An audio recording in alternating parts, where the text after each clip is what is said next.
విద్యుత్ బిల్లుల వసూలు ప్రైవేట్ కంపెనీకి అప్పచెప్తామని చెప్పి మాట్లాడినట్టుగా అన్ని పత్రికల్లో ప్రముఖంగా వార్తలు వచ్చినాయి. ప్రభుత్వం ప్రకటించినట్టుగా కాకుండా చిట్ చాట్లో చెప్పినట్టుగా అన్ని పత్రికలలో వార్తలు వచ్చినాయి. దానిపైన ప్రభుత్వం నిన్న మొన్న స్పందించలేదు.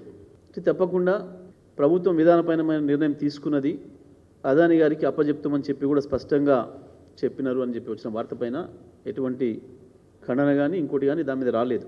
అంటే దాని అర్థం ప్రభుత్వం నిర్ణయం తీసుకున్నది, తప్పకుండా వారికి అప్పచెప్తుంది అని చెప్పి భావించాల్సి వస్తుంది.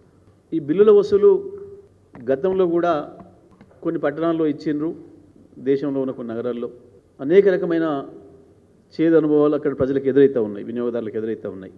ఇది ఒక ఓల్డ్ సిటీని ఇస్తారని చెప్పి వారు చెప్పినప్పటికీ అది కేవలం ఓల్డ్ సిటీతో ఆగదు, దాన్ని పైలట్ ప్రాజెక్టుగా తీసుకుంటున్నాం అనే మాట కూడా చెప్పిండు. అంటే ఇది రాష్ట్రం అంతా కూడా ప్రైవేట్ వ్యక్తుల చేతికి విద్యుత్ బిల్లుల వసూలు అప్పచెప్పడమే.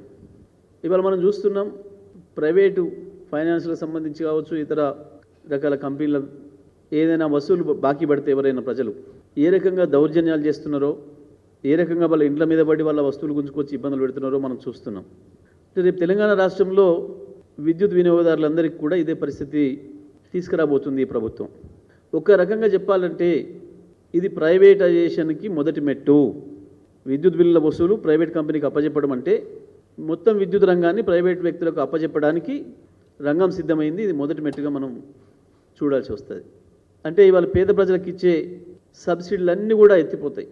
గృహ వినియోగదారులకు ఏదైతే క్రాస్ సబ్సిడీ ఇస్తూ వస్తున్నారో గత కొన్ని దశాబ్దాలుగా ఇవి ఏవీ లేకుండా పోతాయి. చివరికి రైతాంగానికి కూడా ఉచిత విద్యుత్ అనేది మర్చిపోవాల్సి వస్తుంది. తప్పకుండా దానికి కూడా మీటర్లు బిగిస్తారు. దీని మీద ప్రభుత్వం స్పష్టంగా చెప్పాలి.